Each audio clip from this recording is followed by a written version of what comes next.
चलो बेटा स्टार्ट करते हैं। ये काइनेमेटिक्स के जेई मेंस के प्रीवियस ईयर वाले क्वेश्चन हम लोग डिस्कस कर रहे हैं। सबसे पहले तुमने क्वेश्चन नंबर 13 पूछा हुआ है। 9 Jan 2020 के शिफ्ट 1 का क्वेश्चन है। ठीक है ना। इस क्वेश्चन में तुम्हारे से एक पार्टिकल के बारे में बात कर रहे हैं which is moving in a straight line, moving in one dimension. और उस पार्टिकल का एक्स कोऑर्डिनेट टाइम के साथ रिलेटेड है according to relation x square is equal to a t square plus 2bt plus c. ठीक है ना। अब तुमसे कहते हैं if the acceleration of the particle depends upon x as x की power minus n, if acceleration is proportional to x की power minus n, then find the value of n. ठीक है ना। तो हम लोगों ने काइनेमेटिक्स के अंदर वेरिएबल एक्सेलरेशन वाले क्वेश्चंस करे थे।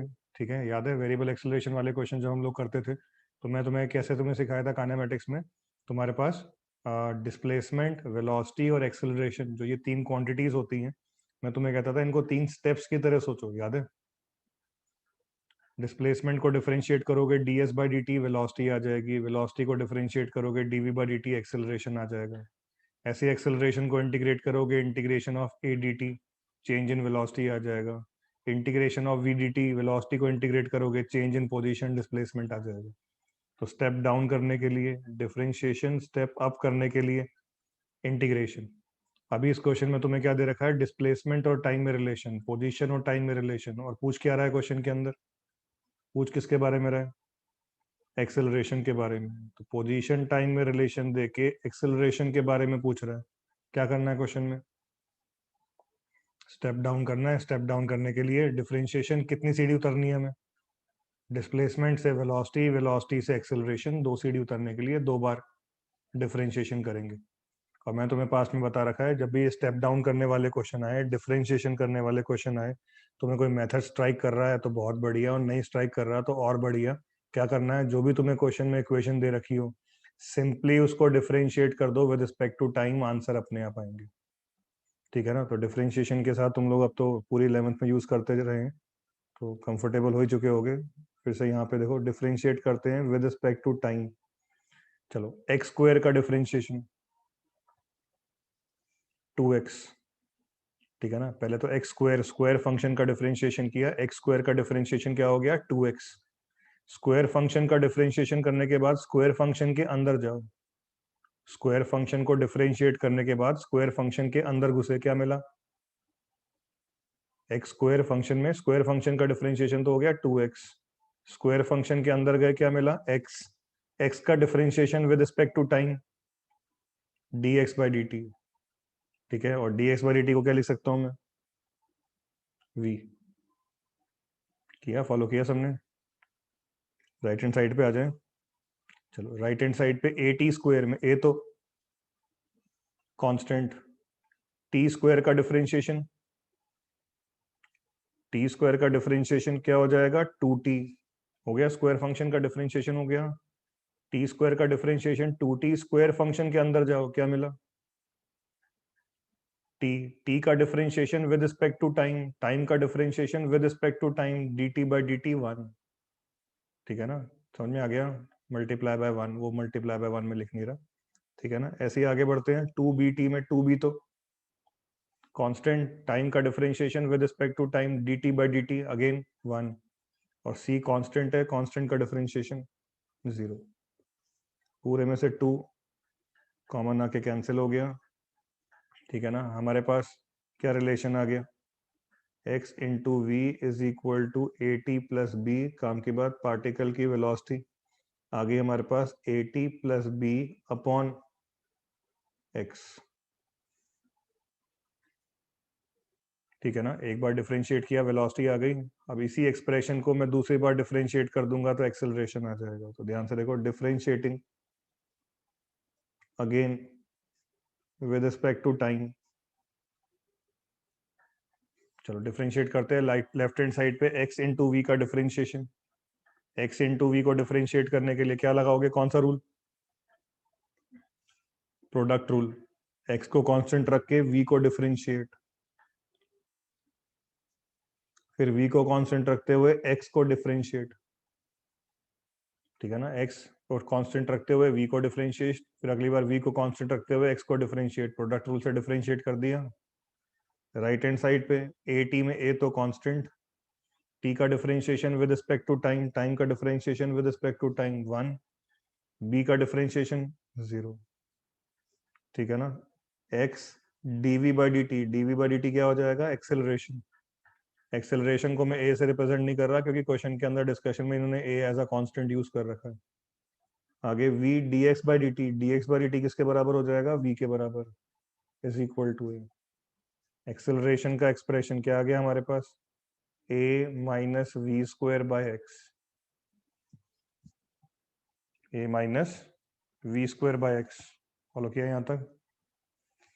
और अब ध्यान से देखो, हमें एक्सेलरेशन को बताना है। Acceleration is proportional to x की पावर माइनस एन, एन ढूंढना है।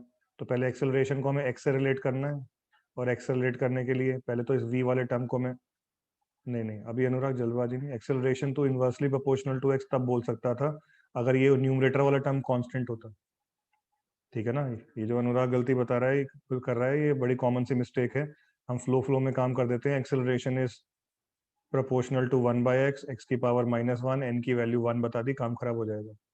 एक्सेलरेशन को बेटा तो प्रोपोर्शनल टू 1/x तब बोल सकते थे जब ये a by v square term constant होता, ठीक है ना Anurag. a minus v square ये टर्म कांस्टेंट है क्या, ठीक है ना। a कांस्टेंट है पर पार्टिकल की स्पीड तो कांस्टेंट नहीं है, स्पीड वेरी कर रही है, ठीक है ना। तो एक्सेलरेशन प्रोपोर्शनल टू x की पावर -1 नहीं बोल सकता। अभी जो हमने v का एक्सप्रेशन निकाला था ये यहाँ पे सब्सटीट्यूट करेंगे,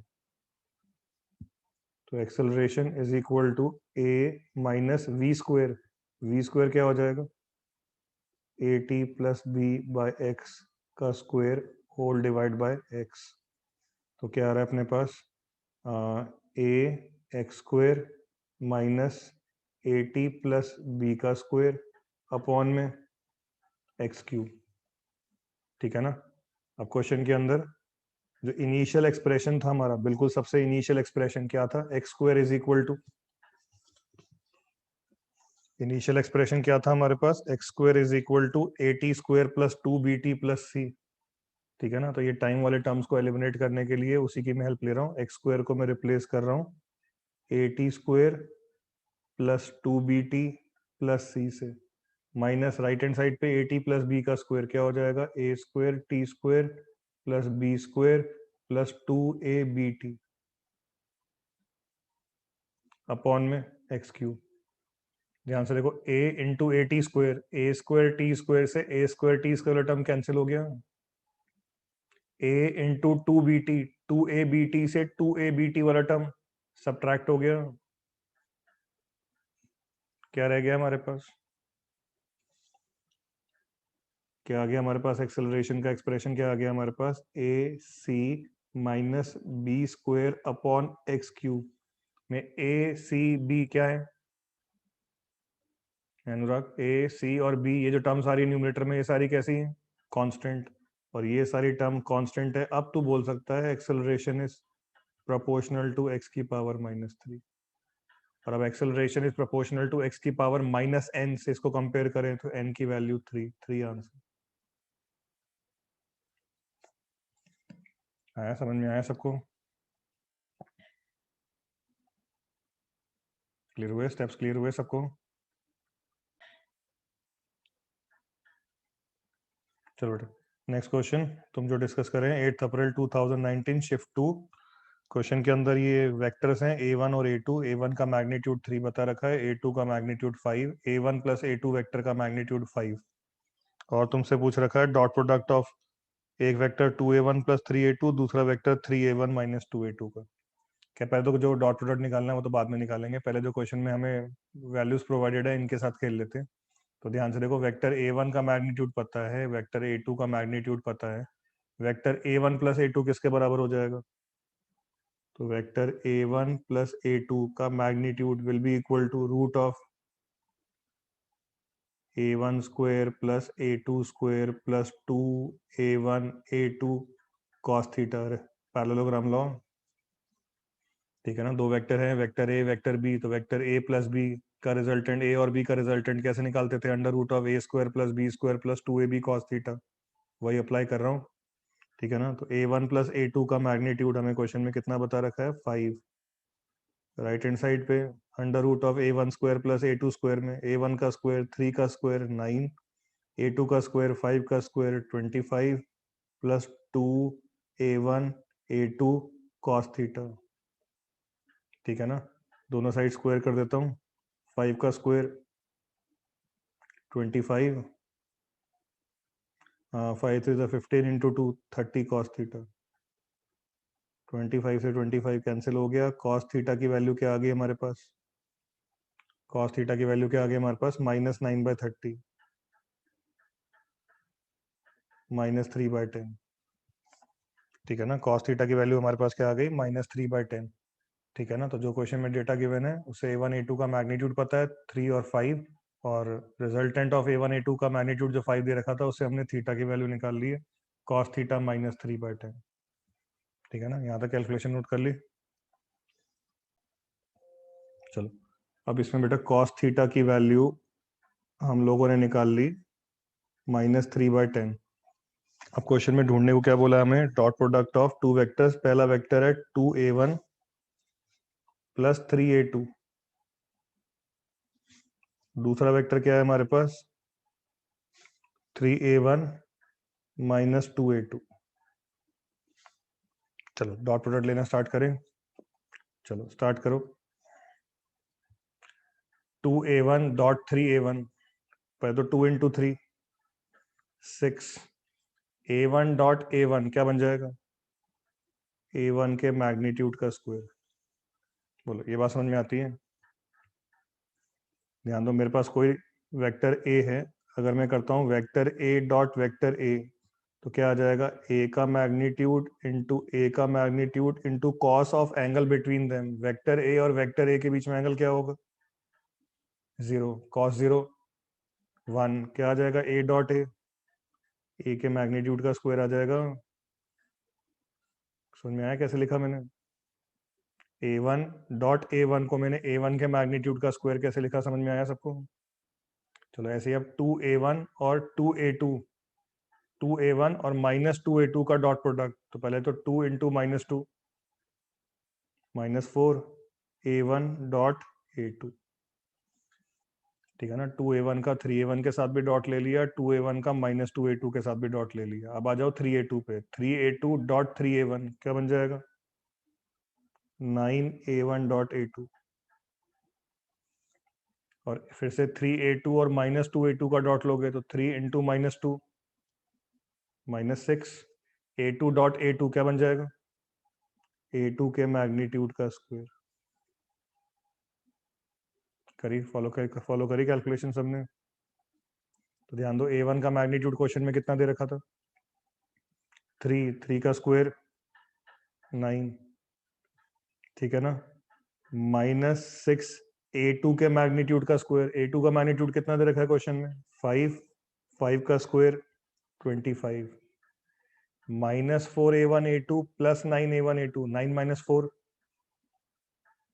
प्लस 5, a1 डॉट a2 क्या हो जाएगा? a1 का मैग्नीट्यूड इंटू a2 का magnitude cos of angle between them. नहीं समझे? a1 का मैग्नीट्यूड a2 का magnitude cos of angle between them. ठीक है ना, तो 6 9 से, ठीक है ना, कॉस थीटा की वैल्यू ठीक है पता है, सब्स्टिट्यूट कर देंगे। 6 into 9 54, 6 into 25 150 plus 5 a1 a2 cos theta में a1 का मैग्नीट्यूड 3, a2 का मैग्नीट्यूड 5, कॉस थीटा की वैल्यू क्या निकाल रखी है हम लोगों ने? -3/10। सॉल्व करके आंसर निकाल लोगे। आया समझ में? आया सबको? ठीक है ना, कभी भी a dot a b dot b c dot c ऐसा आ जाए, a dot a square, b dot b square. समझ में आ गया फंडा? और a1 डॉट a2 तो तुम्हें निकालना आता ही है। a1 डॉट a2, a1 का मैग्नीट्यूड इंटू a2 का magnitude into cosine of angle between them. हो गया? क्लियर हो गया? नोट करी कैलकुलेशन सबने? चलो बेटा क्वेश्चन नेक्स्ट जो तुमने क्वेश्चन पूछा है, क्वेश्चन नंबर 20, 10th अप्रैल 2019, शिफ्ट 1 का क्वेश्चन है। ठीक है, a ball is throne upwards. Question में हमारे पास एक बॉल है, उसको हमने अपवर्ड प्रोजेक्ट कर दिया with initial velocity v not from the surface of the earth. The motion of the ball is affected by a drag force equal to m gamma v square.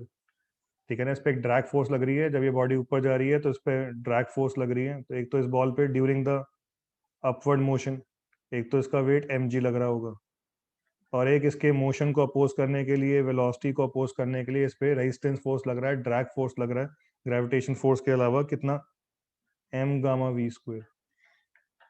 ठीक है ना, फिर m is mass of the ball, v is its instantaneous velocity, gamma is a constant, time taken by the ball to rise to its zenith. Zenith से मतलब क्या होता है, zenith is maximum height, maximum height को zenith बोल देते हैं। तो जब ये अपने जेनिथ पे पहुंचेगा, मैक्सिमम हाइट पे पहुंचेगा, उस समय तक का टाइम बताना है। चलो ध्यान से देखो, सबसे पहले तो यहाँ पे इस बॉल के ऊपर कौन कौन से फोर्स लग रहे हैं, mg लग रहा है, एक drag force m gamma v square लग रहा है, तो नेट फोर्स जो इस पे लग रहा है कितना लग रहा है, mg plus m gamma v square. Net force by mass क्या आ गया इसका, एक्सेलरेशन। ध्यान दो, m पूरे में से कॉमन आके कैंसिल, एक्सेलरेशन की वैल्यू क्या आ रही है, g plus gamma v square. ठीक है ना, और एक्सेलरेशन क्या करेगा, इस बॉल, ये जो एक्सेलरेशन है डाउनवर्ड फोर्सेस की वजह से जो एक्सेलरेशन आ रहा है, ये बॉल की स्पीड को इंक्रीज करेगा या डिक्रीज करेगा, डिक्रीज करेगा। तो ठीक है, एक्सेलरेशन को मैं क्या लिखने जा रहा हूँ, minus d v by d T.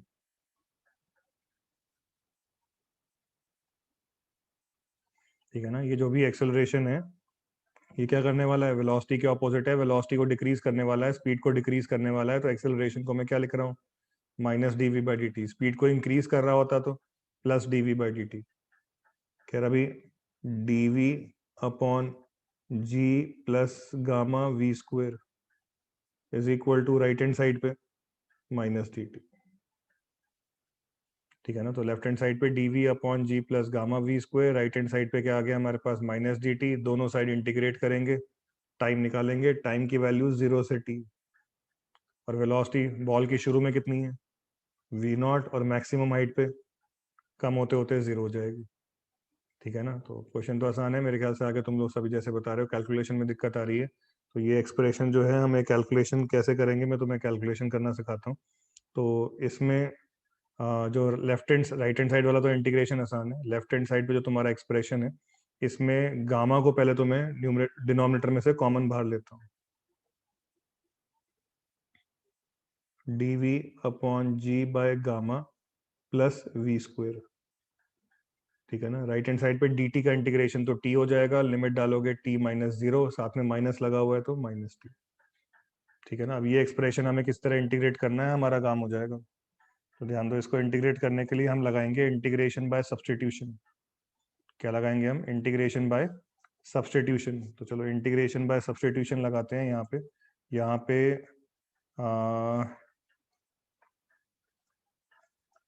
Ji by gamma plus v square,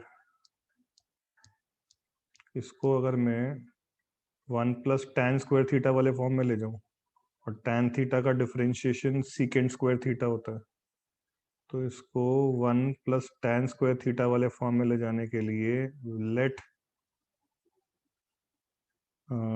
v is equal to g by gamma tan theta. ठीक है ना, ये नॉन मेडिकल वाले जो हैं, जब इंटीग्रेशन वगैरह पढ़ लोगे तुम लोग, तो इस तरह के इंटीग्रेशन बाय सब्सटीट्यूशन तुम इजीली संभाल लोगे। और बेसिकली ये जो इंटीग्रेशन का टाइप है, इसका तो कुछ लोग नॉन मेडिकल में रिजल्ट भी याद कर लेते हैं। तो खैर मुझे कोई रिजल्ट याद नहीं है, और मेरे पास क्लास में मेडिकल वाले बच्चे भी बैठे हैं, उनको भी फालतू इंटीग्रेशन के एक्स्ट्रा रिजल्ट नहीं पता होंगे। तो मैं इसको इंटीग्रेशन बाय सब्सटीट्यूशन से करने की कोशिश करता हूँ। वी को मैं रिप्लेस कर देता हूँ, sorry, root g by gamma tan theta से। ठीक है ना, इससे फायदा क्या होगा, वी स्क्वायर क्या बन जाएगा, g by gamma tan² theta. G by gamma पूरे में से कॉमन आ जाएगा, 1 + tan² थीटा तुम्हारा secant² थीटा हो जाएगा। समझ में आ रहा है थॉट प्रोसेस मेरा। ठीक है ना, तो 1 + tan² थीटा वाला फॉर्म में इसको मैं ले जाना चाहता हूँ, इसलिए मैं वी को root g by gamma tan theta से रिप्लेस कर रहा हूँ। तो वी का differentiation d v, right hand side पे रूट जी बाय गामा तो कांस्टेंट, tan थीटा का डिफरेंशिएशन क्या हो जाएगा, secant² थीटा डी थीटा। तो चलो बस, अब ये जो तुम्हारे सामने मैंने इंटीग्रेशन बाय सब्सटीट्यूशन के लिए जो दिमाग लगाया है, सब्सटीट्यूट करता हूँ।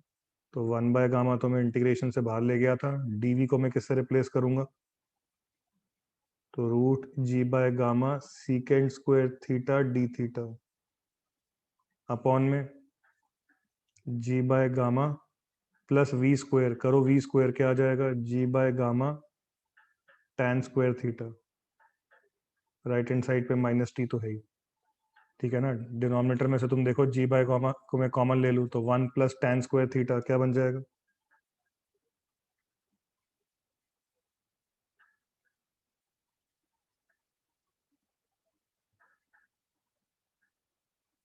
ठीक है। न्यूमरेटर को तो मैंने एज इट इज लिख दिया, डिनोमिनेटर में g/गामा मैंने बाहर ले लिया, 1 + tan square theta सीकेंड square theta, सीकेंड square theta से सीकेंड स्क्वायर थीटा कैंसिल हो गया, √g/गामा को भी मैं बाहर ले जाता हूँ, क्या आ गया एक्सप्रेशन मेरे पास, √g/g 1/गामा√g,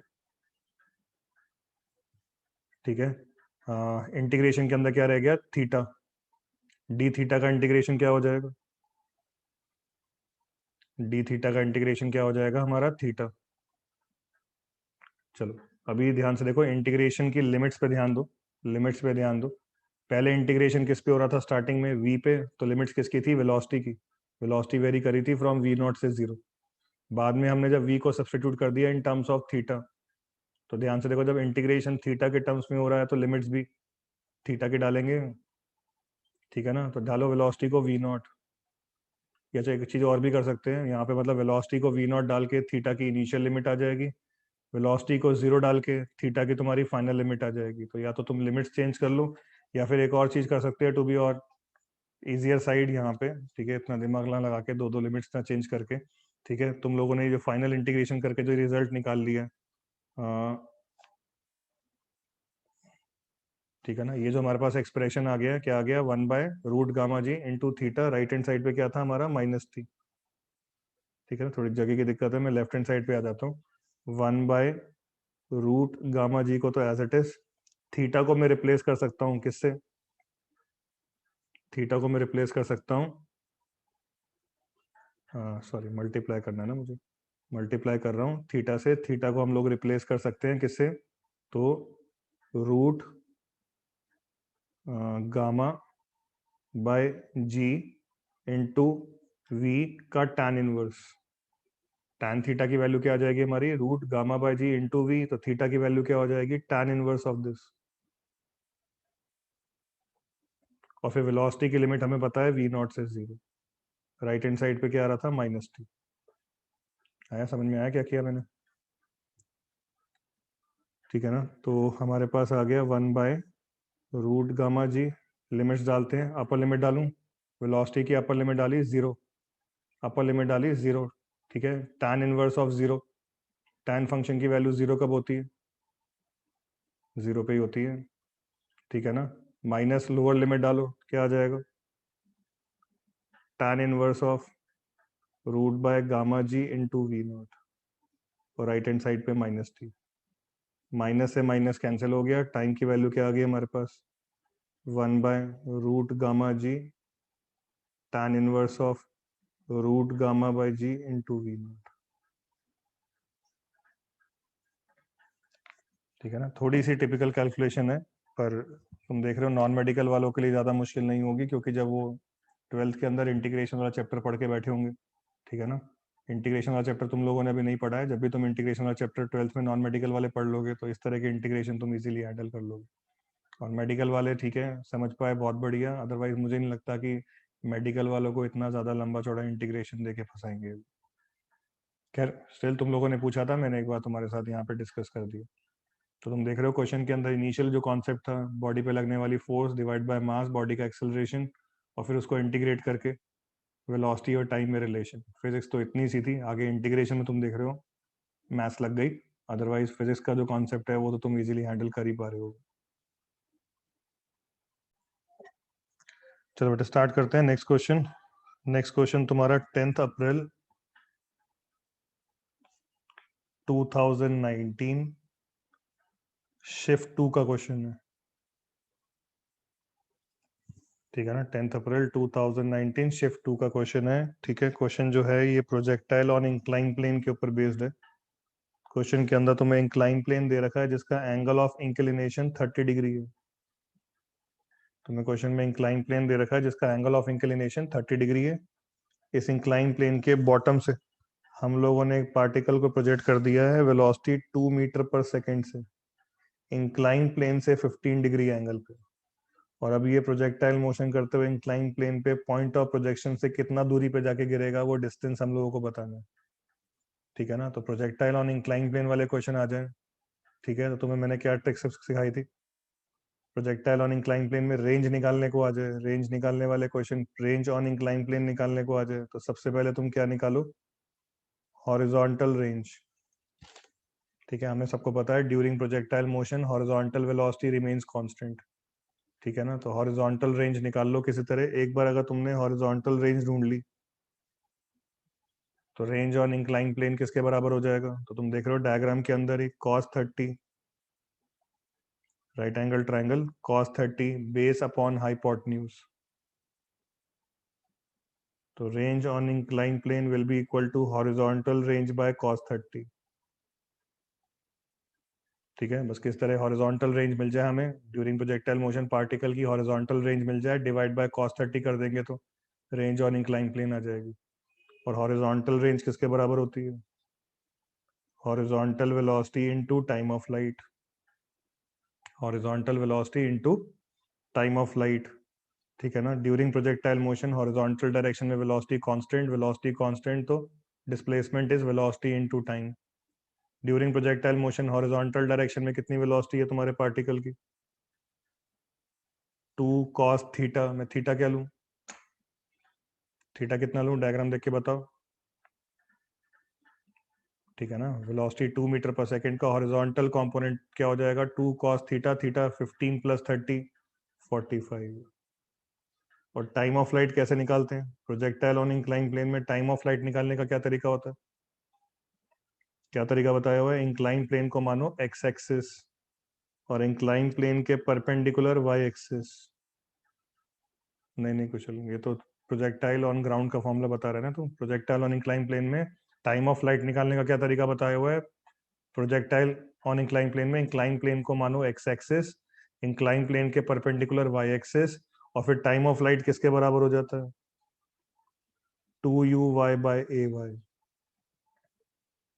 ठीक है ना, 2u/ay में बताओ पार्टिकल की वेलोसिटी अलोंग वाई एक्सिस। हाँ मानिक कुशल सही कह रहे हैं, क्या दे रहे हैं? 2u, u कितना हो गया हमारा? 2 मीटर पर second.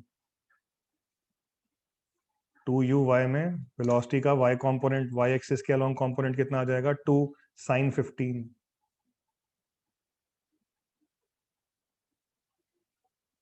Upon acceleration along y axis. तो ध्यान दो, हमें मालूम है न्यूटन लॉ में 50 बार लगा रखा है हमने। कोई भी पार्टिकल है अगर इंक्लाइन के अलोंग हम देखते हैं तो इंक्लाइन के अलोंग उसका एक्सेलरेशन आता है g sin थीटा, और इंक्लाइन के परपेंडिकुलर एक्सेलरेशन क्या आता है? g cos theta.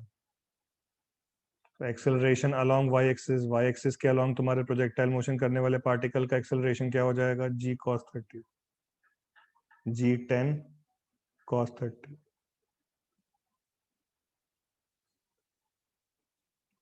ठीक है ना, देख रहे हो सारी वैल्यूज मैंने सब्स्टिट्यूट कर दी।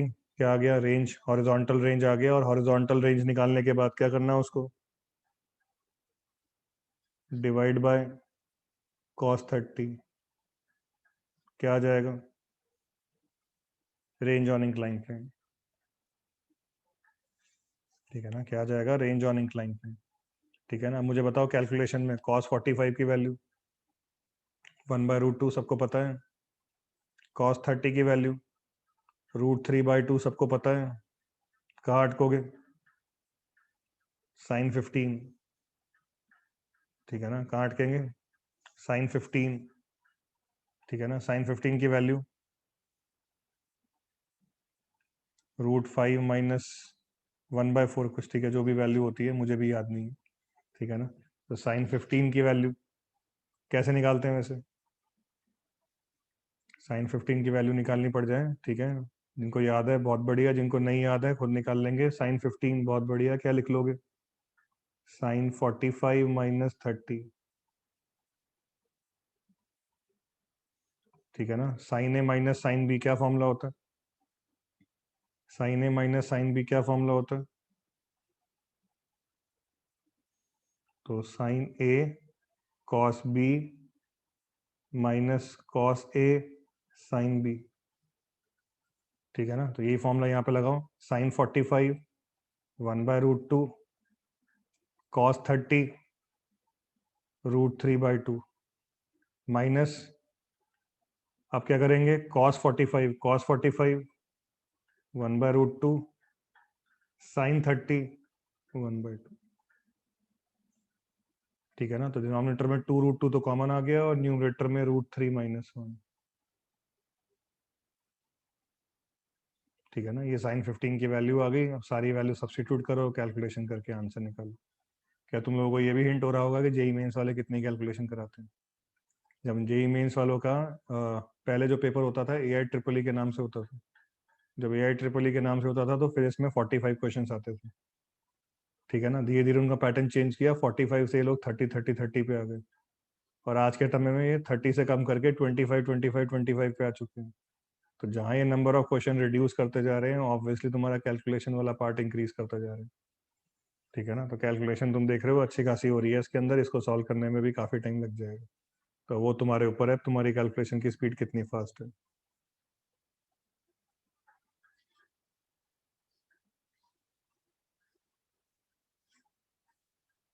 कर लिया, नोट कर लिया सबने? The next question, question number 26 हम लोग डिस्कस कर रहे हैं। ये आया हुआ है तुम्हारा 12 अप्रैल 2019 शिफ्ट 1 के अंदर, नहीं शिफ्ट 2 के अंदर, सॉरी, ठीक है ना। क्वेश्चन में दे रखा है particle is moving with speed v is equal to b√x along positive x-axis, calculate the speed of the particle at time t equal to tau। Particle की स्पीड बतानी है time t equal to tau. चलो कैसे करोगे बताओ। Question में velocity और position में रिलेशन दे रखा है, और क्वेश्चन में वेलोसिटी और टाइम में रिलेशन तुम्हें ढूंढना है, तभी तो तुम वेलोसिटी एट टाइम टाउ बता पाओगे। सारी बात समझ में आ रही है? क्वेश्चन में वेलोसिटी जो दे रखी है as a function of position दे रखी है, और फाइनली हमसे velocity as a function of time पूछ रखी है। क्या करोगे? ठीक है ना। लोग कह रहे हैं डिफरेंशिएट कर दो, डिफरेंशिएट कर दूं, डिफरेंशिएट करने से क्या आ जाएगा? एक्सेलरेशन आ जाएगा। और फिर मान लो एक्सेलरेशन वेरिएबल आ जो भी एक्सेलरेशन आएगा उसको क्या करूंगा मैं फिर? इंटीग्रेट करके वेलोसिटी निकालूंगा, ठीक है ना। तो पहले तो वेलोसिटी को डिफरेंशिएट करके एक्सेलरेशन निकालो, और फिर एक्सेलरेशन को dv/dt लिखते हुए इंटीग्रेट करते हुए velocity as a function of time निकालो, ठीक है। जरूरत नहीं है, तुम इसको ध्यान से नहीं देख रहे एक्सप्रेशन को। नहीं नहीं कुशल, सीधा इंटीग्रेशन करेगा तो कुछ बात ही नहीं बनेगी, ठीक है ना। v को तुम, हाँ ये भी कर सकता है, ये कुशल जैसे कह रहा है, v को लिख दो dx/dt, dx/dt लिख के इंटीग्रेट कर दो, x आ जाएगा as a function of time, और फिर x को as a function of time substitute कर दोगे तो velocity as a function of time आ जाएगा। और तुम जो डिफरेंशिएशन इंटीग्रेशन से अपना प्यार दिखा रहे हो, ठीक है ना, उस प्यार को देख के मुझे बड़ा अच्छा लग रहा है, बट जरूरत नहीं है ना दिखाने की, जब उसके बिना ही काम चल जाएगा। तुम देख नहीं रहे क्या लिखा हुआ है? ये सेम क्वेश्चन तुमको मैंने 11th क्लास में काइनेमेटिक्स की CBSE असाइनमेंट में कराया था। किसमें कराया था?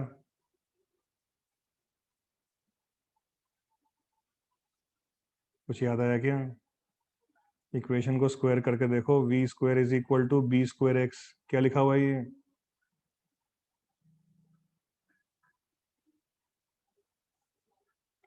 v² minus u² equal to 2x से कंपेयर हो रही है इक्वेशन,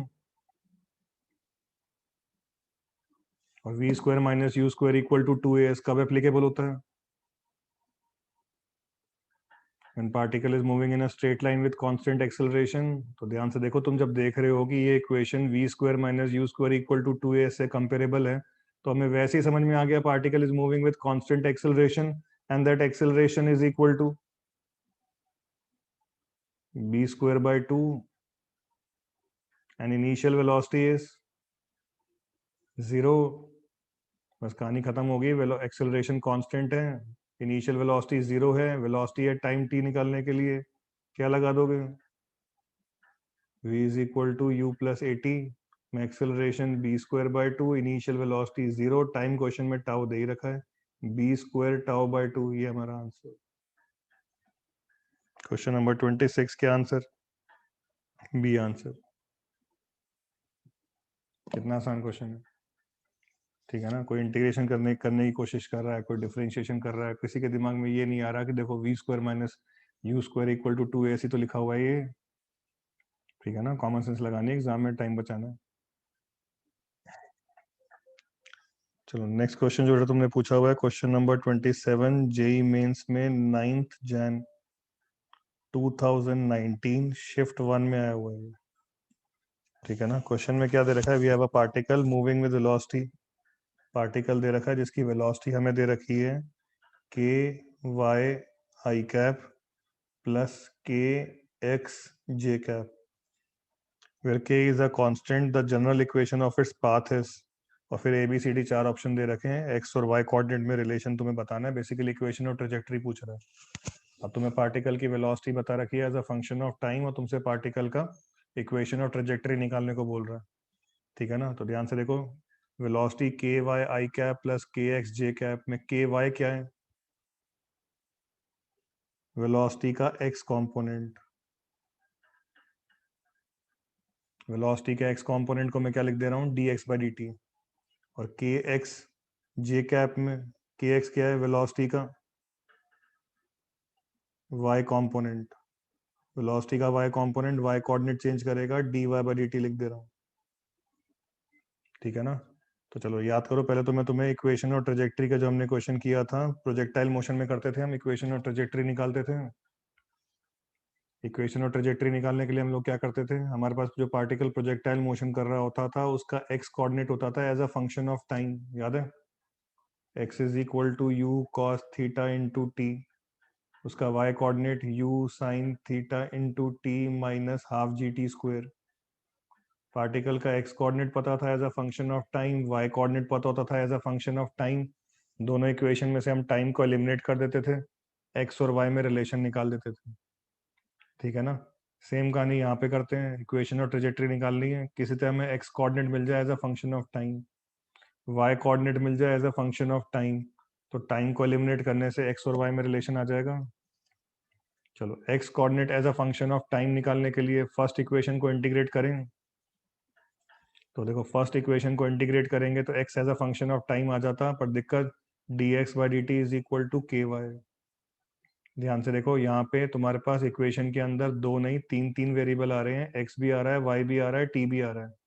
कभी भी कोई इक्वेशन हम इंटीग्रेट करते हैं तो हम एक वेरिएबल वाले टर्म्स को लेफ्ट हैंड साइड, दूसरे वेरिएबल वाले टर्म्स को right hand side, integrating both side answer आ जाता है, इंटीग्रेशन हो जाता है। पर यहाँ पे अगर मैं एक्स वाले वेरिएबल को लेफ्ट हैंड साइड ले जाऊँ, टाइम वाले वेरिएबल वाले टर्म्स को मैं राइट हैंड साइड पे ले जाऊँ, तो ये वाई वाले टर्म को कहाँ ले जाऊँ, फंस गया ना, ठीक है ना। तो इंटीग्रेशन कर नहीं पा रहे, जब इस फंक्शंस को हम इंटीग्रेट नहीं कर पा रहे, ठीक है, तो क्वेश्चन कैसे सॉल्व करें। तो चलो बिल्कुल जो बेसिक कॉन्सेप्ट है उसी पे चले जाओ, इक्वेशन और ट्रेजेक्टरी निकालनी है, एक्स और वाई में रिलेशन निकालना है, बेसिकली टाइम को एलिमिनेट करना है। टाइम को एलिमिनेट करने के लिए x as a function of time, y as a function of time नहीं निकाल पा रहे, तो तुम्हारे सामने जो ये इक्वेशंस लिखी हुई हैं, इन्हीं दोनों इक्वेशंस को डिवाइड कर दो। जब तुम इन्हीं दोनों इक्वेशन को डिवाइड कर दोगे, एक सेकंड कैमरे का फोकस दिक्कत दे रहा है, अगर तुम इन दोनों इक्वेशन को डिवाइड कर दोगे, ठीक है ना, तो ध्यान से देखो, dt से dt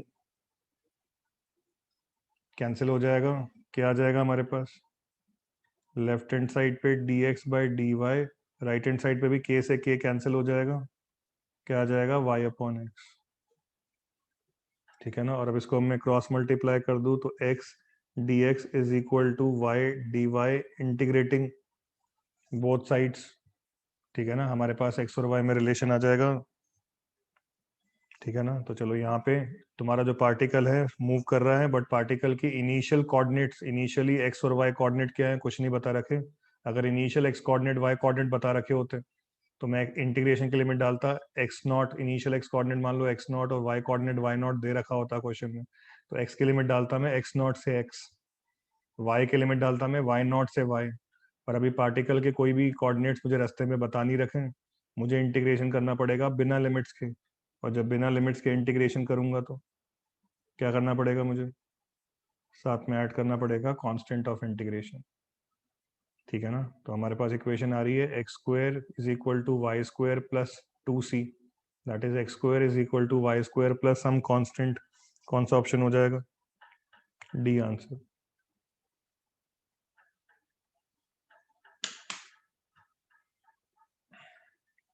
आगे समझ में आया सबको? ठीक है ना, तो इक्वेशन और ट्रेजेक्टरी निकालनी है। क्या करना है, एक्स और वाई में रिलेशन निकालना है। तुम्हारे पास जितनी भी इक्वेशन थी, जो भी डिस्कशन यहाँ चल रहा था, कितने वेरिएबल थे, 3, एक्स, वाई और टी। एक्स और वाई में रिलेशन निकालना है तो ऑब्वियस ही बात है टाइम टी को एलिमिनेट करना है। टाइम टी को एलिमिनेट कर दिया, एक्स और वाई में रिलेशन निकाल दिया। आगे समझ में आ गया सबको?